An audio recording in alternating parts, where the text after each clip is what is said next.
All right, man. This one already feels heavy just from the first few seconds. Emotions high, lines being crossed, kids getting mentioned.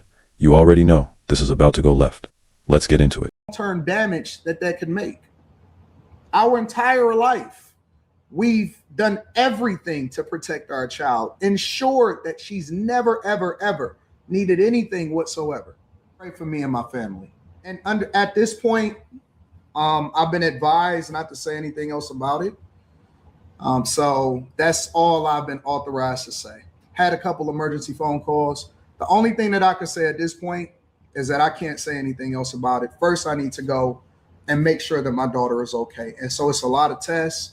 I'm not sure if she got to get pulled out of school for the rest of the year. This may affect her in that way. So I have to make sure that she's okay. That little pause and that okay right there. That's not calm. That's someone holding it together by duct tape and prayer. You can hear the weight in the silence more than the words.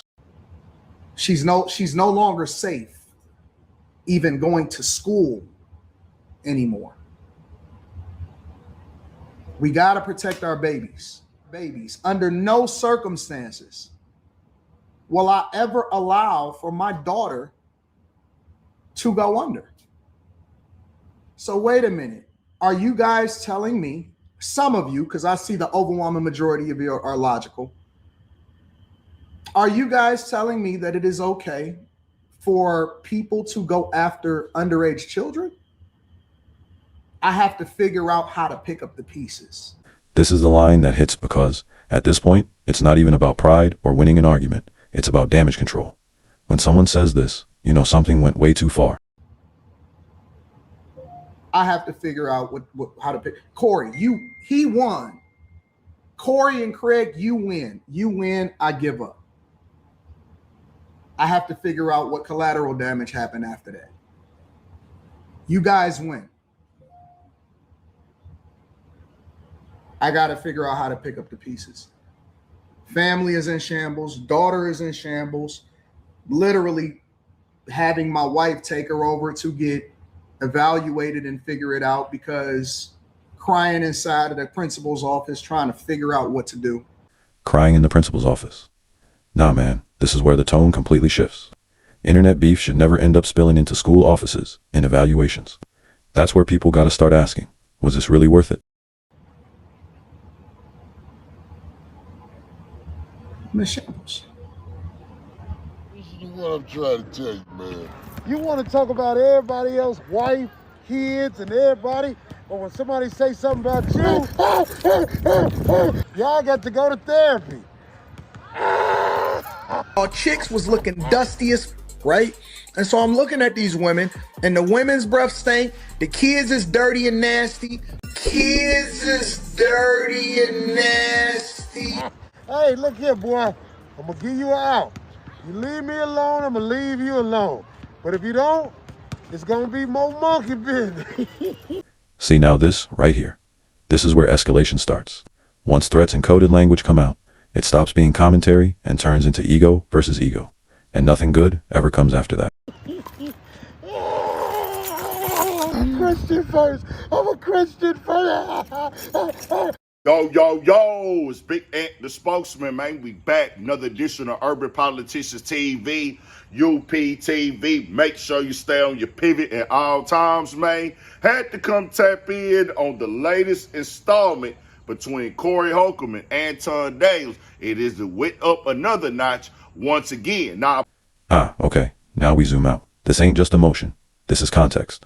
This is content beef mixed with personal shots. And that combo is always dangerous because nobody wants to back down publicly. Put that clip right there, and I had to put Corey Holcomb's face over it because we on YouTube and they been kind of, just having their rules and their guidelines. We on their platform, so we got to follow that, where he had a monkey mask on his face and was mocking Anton Dales in a park right there. It showing, hey, you talking legalities against me. You using the verbal language of possible lawsuits, security measures, actions taken, saying that you've been advised to be quiet. Well, I'm going to go ahead and show you what you done did in the past right here when you done spoke on people, kids, and wives. And I had a link in the description where you can watch that clip in the beginning in full from Anton Daniels' show that he did the other day, replying to what Corey Holcomb had did to the what he did on the 5150 show with bragging his wife and his daughter on there and mocking them. Nah, family is where lines should be drawn. Once kids and spouses enter the conversation, the moral high ground disappears real fast. That's not critique, that's provocation. And talking about what they had going on now. But Corey Holcomb is saying, hey, I keep it going if you gonna keep it going. And I say this, in that situation right there, Anton Daniels, you talk about people, kids directly, saying very disrespectful things. I don't watch Anton Daniels, so I never knew that he was doing that on his channel. I believe talking about people, kids, is out of pocket, out of line. Now, if you critiquing something in a way of like, hey, this is going to be some educational stuff, and I'm going to have something to say about how the parents are moving with the kids, but really name calling the kids, dogging the kids out, I don't agree with that because kids can't defend themselves. This might be the most sensible sentence in the whole clip. Kids don't sign up for internet smoke. They didn't ask to be content. Once you remember that, the whole situation looks nasty. That's my point, and that's why I stand. That's how I was raised. That's how I came up. So Anton Daniels doing on his channel is out of pocket, and there was another part on there. He was talking about D-Wade's son as well in there. And like I say, if you're going to critique what the parents is saying, hey, bro, you leading your kid down a path of destruction and things like that, that's like some, educational or, hey, fam, this can lead to some bad results if you keep parenting that way. That's in one thing as opposed to, hey, I'm really name calling your kid. I'm making fun of your kid's looks. I'm disrespecting your kid and calling them all type of wild names and cursing, calling them cuss words and stuff like that. That's a whole nother level of disrespect. Facts. There are levels to this. Critiquing adults. Cool. Mocking kids' looks and calling them names. Nah, that's crossing into something that can't be walked back with an apology tweet. Because the kids can't protect themselves and they not adults. The way I was raised, they off limits, but they're not. And Anton Daniels, you can say what you want to say. I don't know how the legal situation would work with Corey Holcomb mocking them on screen, but I'll say this. You can't come with the moral high ground here at all because the clips I done seen, you talking real bad about people, kids. You using all type of names, calling people kids dusty and calling them nasty and whoop-de-whoop. Nah, you can't do that. You can't come over here and say, don't talk about my kids, but I'll get on the internet and name call y'all. And there it is, the contradiction. You can't demand protection for your family while swinging at everybody else's. That's not how accountability works.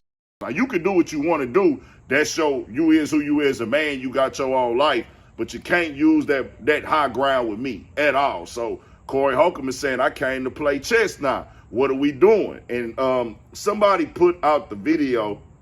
It was on Comedy Hype or whatever. And I can't play that here either. But we on YouTube.